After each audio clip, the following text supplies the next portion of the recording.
नमस्कार, बिहार मिथिला न्यूज में आपका स्वागत है। मैं मनोज। देखिए, आज एनडीए सरकार का शपथ ग्रहण है। शपथ ग्रहण से पहले हम आपको दिखा रहे हैं कि देखिए, पटना की सड़कें पूरी तरह एनडीए के झंडा से पटी हुई है।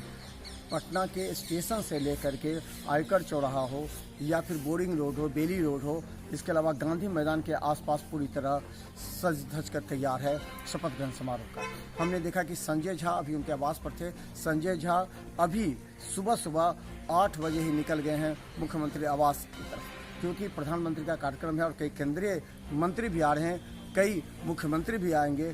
तो ये तमाम जिम्मेवारी जो जदयू के कार्यकारी राष्ट्रीय अध्यक्ष संजय झा, देखिए संजय झा की भी इसमें भूमिका काफ़ी महत्वपूर्ण थी। संजय झा इस बार ऐसे लोगों को टिकट देने में सहयोग किए जिससे इस बार बड़ी संख्या में 84-85 विधायक जीत कर आए। और सुबह से ही देखिए काफ़ी संख्या में लोग गांधी मैदान जाने के लिए तैयार हैं। और जहां कार्यक्रम है, हम बता दें, मदन सैनी के आवास पर भी हैं। देखिए, मदन सैनी के आवास पर यहाँ पहले देखिए लगा हुआ था बोर्ड, जो खाद जो पहले इनका अपना विभाग था उसका, लेकिन अब उसे, क्योंकि अभी मंत्री उनका बनना तय है। देखिए, मदन सैनी पहले भी मंत्री थे और इस बार भी उनका मंत्री बनना तय है, लेकिन किस विभाग का मंत्री होगा ये अभी कहना कठिन है। अभी शपथ दिलाई जाएगी।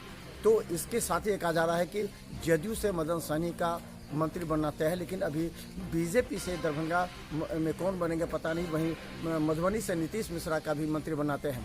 तो देखिए, हम लगातार आपको दिखाएंगे कि अभी बड़ी खबर बता दें कि पटना के सड़कों पर एनडीए के कार्यकर्ता बड़ी संख्या में है, चाहे लोजपा हो, जदयू हो, बीजेपी हो और या आरएसपी, सभी बड़ी संख्या में लोग निकल करके गांधी मैदान की ओर सुबह से 8 बजे से जाना प्रारंभ कर दिया। हालांकि गांधी मैदान के चारों तरफ सील कर दिया गया, बिस्कोमान तक ही गाड़ी आने की इजाज़त है, उसके बाद लोग गांधी मैदान पहुंचेंगे।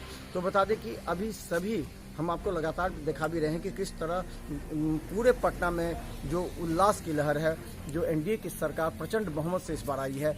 तो जैसा कि सभी ने कहा कि इस बार कुछ नया होगा आने वाले 5 साल में। तो क्या होगा, आज प्रधानमंत्री नरेंद्र मोदी और मुख्यमंत्री नीतीश कुमार आज जब संयुक्त रूप से जब मंच से जनता को संबोधित करेंगे तो पता लगेगा आने वाले समय में क्या कुछ बिहार में बदलाव होना है। तो देखिए, हम लगातार दिखाएंगे पूरे जितने भी लीडर्स हैं जो निकल रहे हैं गांधी मैदान पे सज धज कर, हम आपको दिखाते रहेंगे। रहिए अपडेट।